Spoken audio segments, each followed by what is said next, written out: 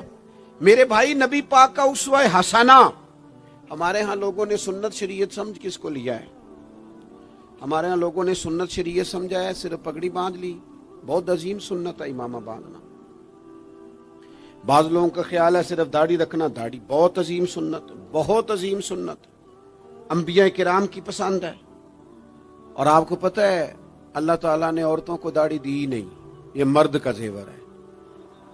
ہاں یہ مردانہ کام ہے، داڑھی مرد کا زیور ہے۔ اور پھر یہ آپ کے جسم کا حصہ ہے، داڑھی کا وزن کوئی نہیں ہوتا۔ پوچھ لیں جنہوں نے بڑی رکھی ہے، بے شک ان سے بھی پوچھ لیں، یہ وجود کا حصہ ہے، اس کا کوئی وزن، کوئی پریشانی۔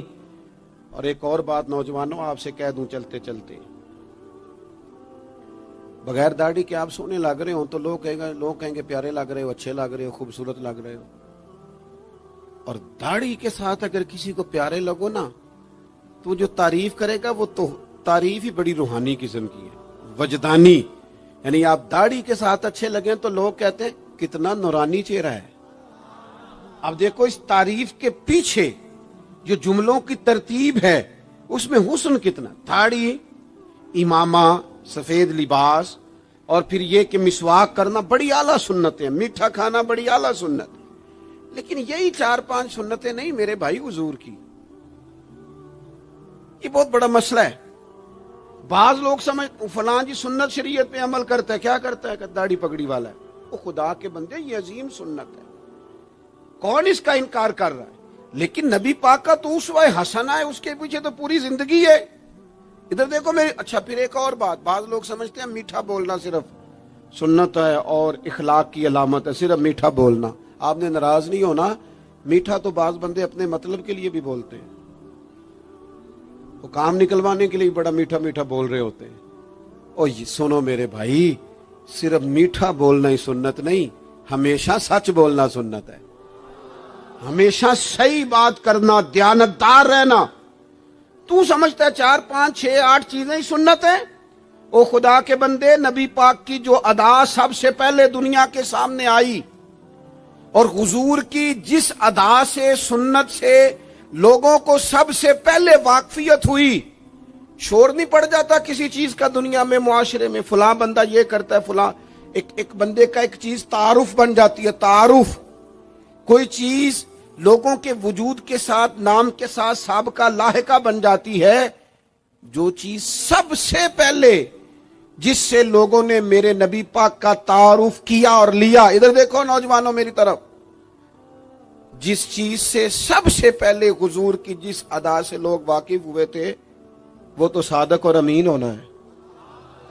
سب سے پہلے لوگ واقف ہوئے تھے کہ ہمیشہ سچ بولتے ہیں، ہمیشہ سچ۔ ملت کا جوان تو لوگوں کو ہنسانے کے لیے جھوٹ بولتا ہے، کوئی فائدہ نہیں، کوئی فائدہ نہیں۔ جھوٹ بولنے کے لیے ڈنگے مارتے ہیں، بڑکے مارتے ہیں، میں یہ ہوتا ہوں، میں وہ ہوتا ہوں۔ جھوٹ بولتے ہو، کیوں زیادتیاں کرتے ہو اپنے ساتھ؟ نبی پاک علیہ السلام کی تو پہلی ادا، پہلی سنت جس سے لوگ واقف ہوئے وہ صادق اور امین ہونا ہے، اور لوگ کمزوری دکھاتے ہیں۔ میں آپ سے عرض کروں، آج پتہ ہے میرے ملک کا حال کیا ہے؟ آج اتنے درد میں ہیں لوگ، اتنی تکلیف میں ہیں۔ امیر لوگ تو پیٹرول پہ بحث کرتے ہیں، پیٹرول پہ زیادہ تر وہ لوگ بحث کرتے ہیں جن کی گاڑیاں بڑی ہوتی ہیں۔ غریب پیٹرول پہ بحث نہیں کرتا، وہ تو کہتا ہے کرایہ 10 روپے بڑھ گیا بس کا، کیونکہ اس کو تو بس میں آنا جانا ہے، پیٹرول سے تو اس کا لینا دینا نہیں۔ یہ تو امیروں کی باتیں، تگڑے لوگوں کی باتیں۔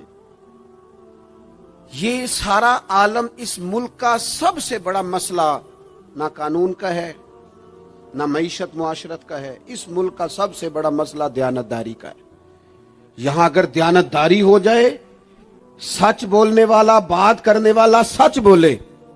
اذان سن لیں جی پہلے، ڈاکٹروں کے بارے میں رائے کیا ہے؟ چلیں بتائیں وابڈا والوں کے بارے میں رائے کیا ہے؟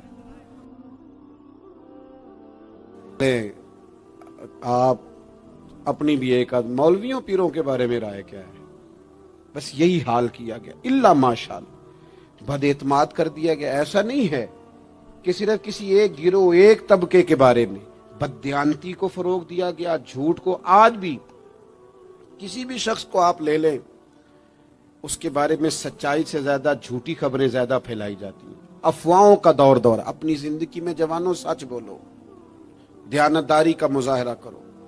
اس ملت کا جوان کیسے ترقی کرے گا جس کی ماں کہتی ہے کہ پتر تو سچ ہی نہیں بولتا، تو جاتا کہیں ہے بتاتا کہیں ہے، تو بات ہی ٹھیک نہیں کرتا، کیسے بات سنو۔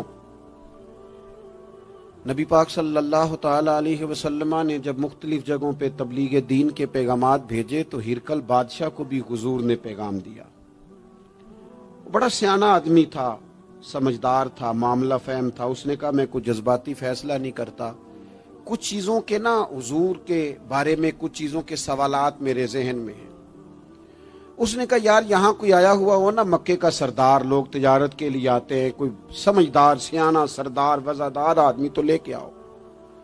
ابو سفیان ابھی مسلمان نہیں ہوئے تھے، وہاں گئے ہوئے تھے، اور آپ کو پتہ ہے کہ وہ ہر جنگ میں آگے تھے کلمہ پڑھنے سے پہلے۔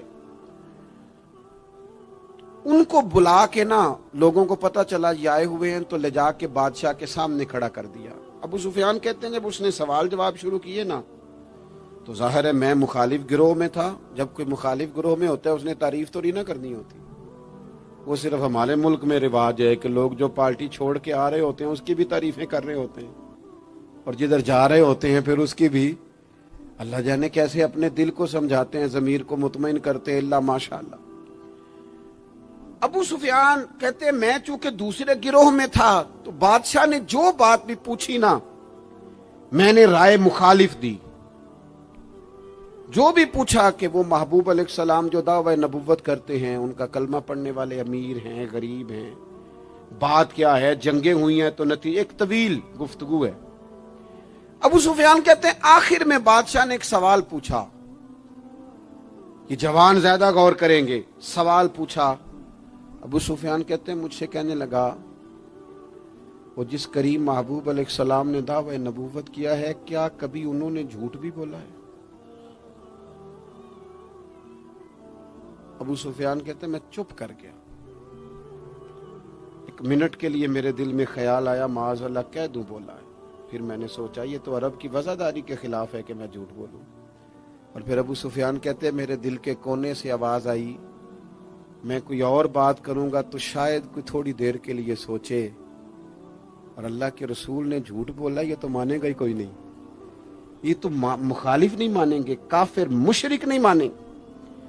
بادشاہ کہنے لگا سوچتے کیا ہو، بتاؤ کیا کبھی انہوں نے جھوٹ بولا ہے؟ ابو سفیان کہتے میرے ہاتھ میں چھڑی تھی، میں نے اٹھا کے دوبارہ زمین پہ رکھی۔ میں نے کہا بادشاہ وہ رشتے میں میرے بھتیجے لگتے ہیں، میری ان سے مخالفت ہے، میں ان کے مقابل فوجیں تک لے کے آتا ہوں، وہ ہمارے بتوں کو برا کہتے ہیں، رائے کا اختلاف اپنی جگہ پر، لیکن وہ میرے سامنے پیدا ہوئے میرے بھتیجے ہیں، میں نے انہیں ماں کی گود میں بھی دیکھا ہے، دادا کے کندھوں پہ بھی دیکھا ہے، سیدہ خدیجہ کا دولہا بنے بھی دیکھا ہے، میں نے ان کی گود میں ان کی بیٹیوں کو کھیلتے بھی دیکھا ہے۔ اختلاف اور مخالفت اپنی جگہ پر وہ کریم میرے سامنے پیدا ہوئے اور ان کے مقدس بال میری آنکھوں کے سامنے سفید ہوئے، ان کی زبان سے جو بھی نکلتا ہے حق اور سچ ہی نکلتا ہے۔ وہ اسیر دشمن کی چاہ میں بھی، مخالفوں کی نگاہ میں بھی وہ امی ہے، صادق ہے، معتبر ہے، میرا پیغمبر عظیم تر ہے، کبھی زبان سے جھوٹ نہیں نکلا۔ اللہ آپ کو جزا دے۔ سنیں جی، کچھ خطیب بغیر نعروں کے بھی تقریر کر لیتے ہیں یار، اونچی سبحان اللہ کے بغیر بھی کام چل جائے گا انشاءاللہ۔ آپ خالی سنتے جائیں نہ بھی سبحان اللہ کہیں، پھر بھی گزارا اثر کرے نہ کرے، سن تو لے میری فریاد، اور نہیں ہے داد کا طالب یہ بندہ آزاد۔ میرے عزیز، نبی پاک علیہ الصلوۃ والسلام نے سچ بولا۔ ابو سفیان کہتے ہیں ان کی زبان سے سوائے حق سچ کے کبھی کچھ نکلا؟ کریں نا تھوڑی پابندی ہم بھی سچ کی، کریں نا۔ اچھا ہم بولتے ہیں سچ، بہت سارے لوگ سچ بولتے ہیں،